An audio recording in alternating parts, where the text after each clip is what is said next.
এটা আমাদেরই গল্প নাটকের সেই চিরচেনা মুখ যার সাবলীল অভিনয় আর স্নিগ্ধ হাসি জয় করে নিয়েছে কোটি দর্শকের মন। তিনি আর কেউ নন, বর্তমান সময়ের জনপ্রিয় অভিনেতা খায়রুল বাশার। কে এই খায়রুল বাশার? আজকের এই ভিডিওতে আমরা জানবো খায়রুল বাশারের জীবনের গল্প।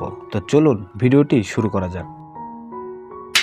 চশমা পরা সেই লাজুক ছেলেটি যখন পর্দায় আসে, মনে হয় এ তো আমাদের পাশের বাড়িরই কোনো পরিচিত মুখ। অপুর সংসার থেকে শুরু করে এটা আমাদেরই গল্প, প্রতিটি চরিত্রে তিনি মিশে যান এমনভাবে যেন অভিনয় নয়, সত্যিটাই তুলে ধরেছেন তিনি খায়রুল বাশার। আজকের এই ভিডিওতে আমরা জানবো সাধারণ এক তরুণ থেকে শোবিজ জগতের প্রিয় মুখ হয়ে ওঠার পেছনের সেই অসাধারণ গল্পটি। খায়রুল বাশারের জন্ম এবং বেড়ে ওঠা ময়মনসিংহে। ছোটবেলা থেকেই সংস্কৃতির প্রতি ছিল তার গভীর টান। পড়াশোনার জন্য যখন ঢাকায় পা রাখলেন, তখন থেকেই মনের কোণে সুপ্ত ইচ্ছা ছিল অভিনয়ের। তবে পথটা মোটেও সহজ ছিল না। ঢাকা বিশ্ববিদ্যালয়ের সঙ্গীত বিভাগে পড়াশোনা করলেও তার হৃদস্পন্দন ছিল থিয়েটারে।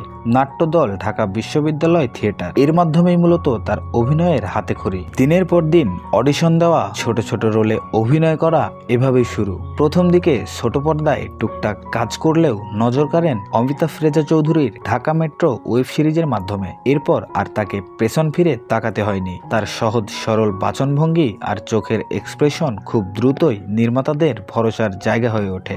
খায়রুল বাশারের ক্যারিয়ারে অন্যতম মাইলফলক নাটক হলো এটা আমাদেরই গল্প নাটক। এই নাটকটি মূলত একটি ধারাবাহিক নাটক। এই নাটকে তার অভিনয় এতটাই বাস্তবসম্মত ছিল যে সাধারণ মানুষের নিজেদের জীবনের গল্পের সাথে তাকে মেলাতে শুরু করে। মধ্যবিত্ত জীবনের টানাপোড়েন, প্রেম আর আবেগকে তিনি স্ক্রিনে জীবন্ত করে তুলেছেন। তার অভিনয়ের প্রতিটি কাজ, সেটা নাটক হোক বা ওয়েব সিরিজ, সবখানেই রয়েছে এক নিজস্ব সক্রিয়তা। জনপ্রিয়তার তুঙ্গে থেকেও খায়রুল বাশার একদম মাটির মানুষ। গ্ল্যামারের চাকচিক্যের চেয়ে অভিনয়ের গভীরতাকেই তিনি বেশি প্রাধান্য দেন। সমসাময়িক অভিনেতাদের ভিড়ে তিনি নিজেকে আলাদা করেছেন।